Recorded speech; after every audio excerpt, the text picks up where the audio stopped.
Good morning friend, नमस्कार दोस्तों। आज बात करेंगे कॉन्स्टिट्यूशनल असेंबली की, यानी कि संविधान सभा की। सबसे पहले बैकग्राउंड देखेंगे कि संविधान सभा के संदर्भ में बैकग्राउंड आखिर क्या है। तो पृष्ठभूमि के अंतर्गत सबसे पहले जो बात की जाएगी वो बात ये की जाएगी कि संविधान सभा की सर्वप्रथम मांग किसने की, ताकि हमें पता रहे कि संविधान सभा की मांग टाइम पर हुई, कब की, किसने की। सर्वप्रथम मांग मई 1934 में रांची में स्वराज पार्टी ने की। अगर बात की जाए कि 1934 के मई महीने में सर्वप्रथम मांग संविधान सभा की कॉन्स्टिट्यूशनल असेंबली की किसने की, तो आंसर होगा स्वराज पार्टी ने की। कब की? 1934 के मई महीने में, ये इम्पोर्टेंट है। फिर वर्ष 1934 में ही इसके गठन का विचार एम.एन. रॉय ने दिया। विचार किसने दिया? एम.एन. रॉय ने दिया। तो दोनों अलग अलग क्वेश्चन हैं, अलग अलग क्वेश्चन इन द सेंस कि सर्वप्रथम मांग किसने की? स्वराज पार्टी ने की। सर्वप्रथम विचार किसने दिया? तो सर्वप्रथम विचार दिया एम.एन. रॉय ने। सर्वप्रथम विचार किसने दिया? एम.एन. रॉय ने। सर्वप्रथम मांग किसने की? तो सर्वप्रथम मांग की मई 1934 में स्वराज पार्टी ने। भारतीय राष्ट्रीय कांग्रेस ने पहली बार 1935 में संविधान सभा की मांग की। अब पूछा जाएगा कि भारतीय राष्ट्रीय कांग्रेस ने संविधान सभा की मांग कब की, तो 1935 में की। कब की? 1935 में की। एक निर्वाचित संविधान सभा द्वारा भारत के संविधान का निर्माण करने का सर्वप्रथम प्रस्ताव वर्ष 1942 में क्रिप्स मिशन ने रखा। यानी निर्वाचित संविधान सभा का विचार सर्वप्रथम किसने रखा, तो आंसर हो जाएगा क्रिप्स मिशन। क्रिप्स मिशन 1942 में भारत आया था। इस भारत में इस बात की जांच करनी थी, क्या भारत में उत्तरदायी सरकार या संवैधानिक सरकार की स्थापना की जा सकती है। क्या भारत में संविधान निर्माण के लिए, सरकार के गठन के लिए, सरकार को चलाने के लिए क्या संविधान निर्मात्री सभा का निर्माण किया जा सकता है। क्या भारत के लोग इस कार्य के लिए तैयार हैं। और फिर जब क्रिप्स मिशन फेल हो गया 1942 का, तो संविधान सभा के विचार को आगे करने के लिए, भारत में उत्तरदायी सरकार की स्थापना करने के लिए संविधान निर्माण के लिए कैबिनेट मिशन भारत आया है। कैबिनेट मिशन योजना आई 1946 में, और इसी योजना के अनुसार भारत में संविधान सभा का गठन किया गया। तो क्वेश्चन है कि भारत में संविधान सभा का गठन किस योजना पर आधारित है या किस योजना अंतर्गत किया गया, तो आंसर होगा कैबिनेट मिशन योजना 1946। और इसमें व्यवस्था क्या थी? 10 लाख जनसंख्या पर एक प्रतिनिधि होगा, यानी 10 लाख प्रति व्यक्ति पर एक प्रतिनिधि, एक रिप्रेजेंटेटिव होगा। यानी 10 लाख की जनसंख्या पर एक आपको मेंबर चुना जाएगा। कॉन्स्टिट्यूएंट असेंबली में आपका एक सदस्य वहाँ पे चुन के जाएगा। निर्वाचन की पद्धति क्या थी? अप्रत्यक्ष निर्वाचन का परिणाम वयस्क मताधिकार पर आधारित था। यानी वयस्क मताधिकार का मतलब होता है कि एक व्यक्ति एक वोट पर आधारित था। लेकिन चुनाव कैसे हुए थे? डायरेक्ट के इनडायरेक्ट हुए थे। वहाँ की जो असेंबली थी, स्टेट असेंबली थी, उन्होंने चुन के भेजा था कॉन्स्टिट्यूशन असेंबली में अपने राज्य के या अपने क्षेत्र के प्रतिनिधियों या अपने रियासत के प्रतिनिधियों को। संविधान सभा के लिए चुनाव जुलाई अगस्त 1946 में संपन्न हुए। चुनाव कब हुए थे? जुलाई अगस्त 1946 को। संविधान सभा की कुल सीटों की संख्या 389 थी, 389 थी, और जिसमें 296 सदस्य जो है ब्रिटिश प्रांतों से थे, और बाकी जो सदस्य थे 93 वो देसी रियासतों से थे। तो यहाँ एक इम्पोर्टेंट चीज़ है कि टोटल मेंबर कितने थे कॉन्स्टिट्यूएंट असेंबली के, संविधान सभा की 389 मेंबर थे। उसमें से 296 ब्रिटिश प्रांतों से थे और 93 देसी रियासतों से थे। बहुत ही इम्पोर्टेंट जानकारी है, इस पर क्वेश्चन पूछ लिए जा सकते हैं। आगे देखेंगे हम। संविधान सभा से मुस्लिम लीग के अलग होने के बाद सदस्य संख्या कितनी बची थी? यानी संविधान सभा से जब मुस्लिम लीग अलग हो गई तब सदस्य संख्या यहाँ पे कितनी बची, ये चीज़ हम यहाँ पे देखेंगे। तो मुस्लिम लीग जब अलग हो गई संविधान सभा से तो सदस्यों की संख्या बची है 299। देखो, मुस्लिम लीग ने मुसलमानों के लिए अलग संविधान की मांग की, अलग देश की मांग की, और जब अलग देश की मांग की, अलग देश के रूप में पाकिस्तान की मांग की, तो पाकिस्तान की संविधान सभा अलग होगी क्योंकि वो देश अलग बन रहा है। तो ऐसे समय में बाकी जो सदस्य थे वो चले गए पाकिस्तान में, और सदस्यों की संख्या कितनी बची? 299। अब 299 में भारतीय प्रांतों से जो सदस्य बचे हैं वो 229 बचे हैं, और देसी रियासतों से जो 93 सदस्य थे उनकी सदस्यता घट गई कितनी बची 70, क्योंकि कुछ देसी रियासतें कहाँ चलेंगी, पाकिस्तान में चलेंगी। देसी रियासतों ने संविधान सभा में भाग नहीं लिया। तो देसी रियासतों ने संविधान सभा में भाग नहीं लिया, इसका अर्थ क्या है? इसका अर्थ है कि देसी रियासतों में कोई चुनाव नहीं हुए, बल्कि वहाँ के जो प्रतिनिधि थे यानी राजा महाराजा थे, सिर्फ उनसे राय ली गई है। राज्यों की विधानसभाओं का उपयोग निर्वाचक मंडल के रूप में किया गया, यानी निर्वाचक मंडल के रूप में पहले भी बात बता दी जा चुकी है कि निर्वाचक मंडल के रूप में राज्य की जो विधानसभा है उन्होंने ही अपने सदस्यों को निर्वाचित होकर 10 लाख की जनसंख्या के हिसाब से भेजा है। 9 दिसंबर 1946 को संविधान सभा की पहली बैठक हुई में कुल 207 सदस्यों ने हिस्सा लिया। तो क्वेश्चन 2 है यहाँ पे कि संविधान सभा की पहली बैठक कब हुई? 9 दिसंबर 1946 को। इसमें कुल कितने सदस्यों ने भाग लिया? तो 207 मेंबर थे। दोनों इंपॉर्टेंट है कि संविधान जब बन के तैयार हो गया तो अंतिम रूप से बने संविधान में कितने सदस्यों ने हस्ताक्षर किए, वो एक अलग क्वेश्चन है। और जब संविधान की पहली बैठक हुई तब कितने सदस्य उपस्थित थे? तो 207। 9 दिसंबर 1946 को सभा की प्रथम बैठक में अस्थायी अध्यक्ष डॉक्टर सच्चिदानंद सिन्हा को चुना गया। तो अस्थायी अध्यक्ष का मतलब प्रोटेम स्पीकर। प्रोटेम स्पीकर का मतलब जो सबसे वायुबद्ध होता है, ऐसी कोई नियम नहीं है। जो बुजुर्ग होता है, जिसे बहुत ज़्यादा अनुभव होता है, तो पार्लियामेंट्री एक परंपरा है, ट्रेडिशन है कि उसे ही हम प्रोटेम स्पीकर बना देते हैं। तो 9 दिसंबर 1946 को डॉक्टर सच्चिदानंद सिन्हा को प्रोटेम स्पीकर बनाया गया, संविधान सभा का अस्थायी अध्यक्ष चुना गया।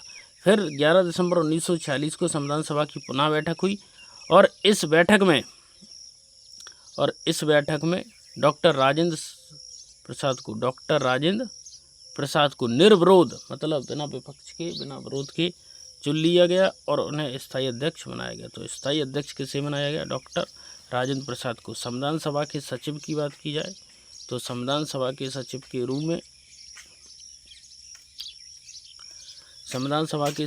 रूप में HBR एंगर को चुना गया। संविधान सभा के मुख्य प्रारूपकार इम्पोर्टेंट क्वेश्चन है। ऐसे कुछ हिडन क्वेश्चन है जो अब पूछे जा सकते हैं, क्योंकि जो नॉर्मल क्वेश्चन है वो तो कई बार पूछे जा चुके हैं। तो अब जो क्वेश्चन बचे हैं वैसे पूछा गया है। तो संविधान सभा के 2 उपाध्यक्ष, 2 उपसभापति कौन थे? MPPSC में क्वेश्चन पूछ लिया गया था। तो वैसे ही पूछा जाता, प्रारूपकार कौन थे? तो HN मुखर्जी थे प्रारूपकार। और संविधान सभा के सचिव कौन थे? HBR एंगर इसके सचिव थे। और संविधान सभा की अगर बात की जाए तो संविधान सभा में अगर आपसे पूछा जाए कि संविधान के सलाहकार कौन थे, तो संविधान के मुख्य सलाहकार के रूप में BN राव का नाम आता है।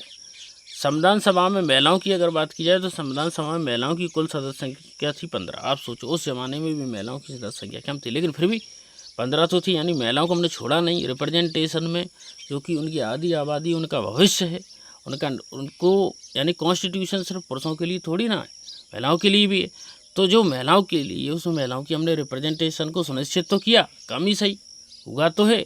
यूरोप के कई देश ऐसे थे, ब्रिटेन का एग्जाम्पल ले लिए, फ्रांस का ले लिए, जर्मनी का ले लीजिए, इन्होंने महिलाओं को वोटिंग राइट बहुत बाद में जाकर दिया। पहली शुरुआत में पुरुष और महिलाओं को वोटिंग राइट नहीं दिया। India is only and only country that is given equal voting right to man and women.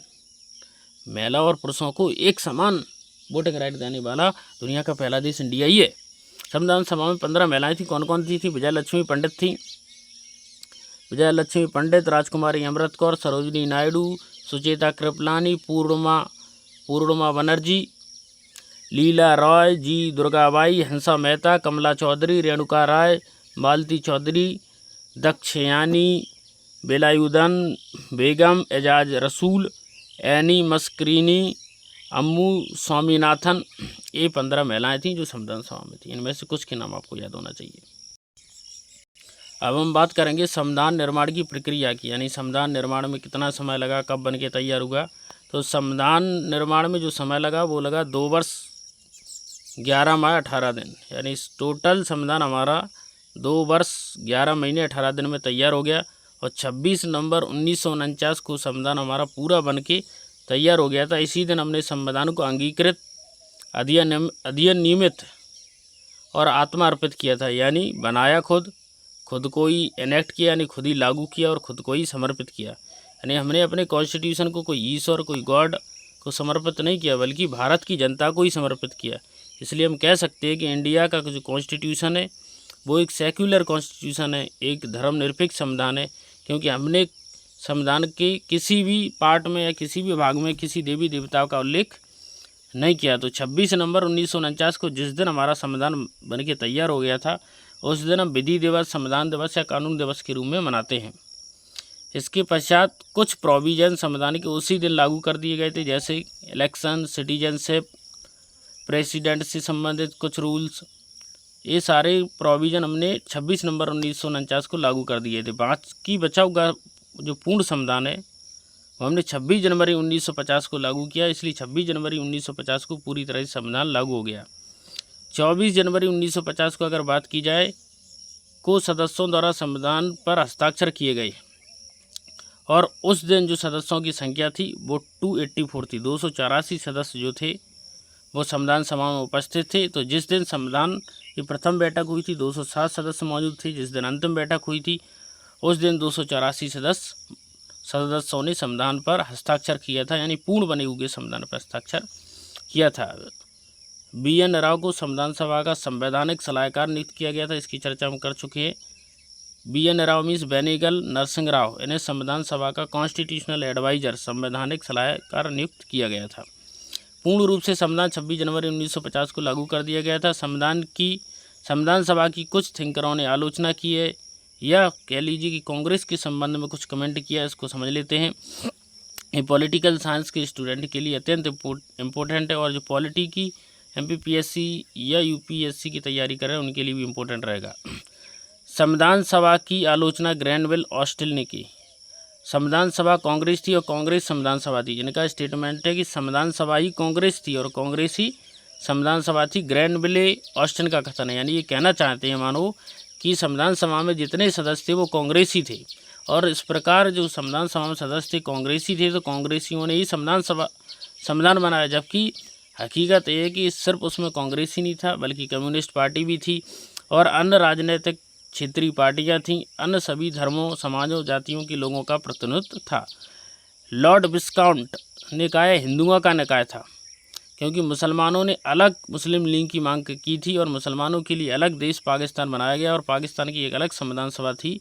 इसलिए इस प्रकार आलोचना कर रहे हैं मानो ये कहना चाहते हो कि हिंदुओं का ही एक संविधान बनाया जा रहा है, जबकि भारत का संविधान एक सेकुलर संविधान है, क्योंकि इसमें आपको पता है कि प्रथम जो कानून शिक्षा मंत्री थे मौलाना अब्दुल कलाम आज़ाद, जो कि मुसलमानों के सबसे बड़े पक्षधर थे, उन्हें संविधान सभा में शामिल किया गया था। तो इनका ये खुद का स्टेटमेंट है, ये भारतीय संदर्भ में पूर्णतः लागू नहीं होता। लॉर्ड विस्काउंट या हिंदुओं का निकाय। विंस्टन चर्चिल जो कि ब्रिटेन के प्रधानमंत्री थे, इन्होंने भी संविधान सभा की आलोचना की। उन्होंने कहा भारत के केवल एक बड़े समुदाय का प्रतिनिधित्व करता है।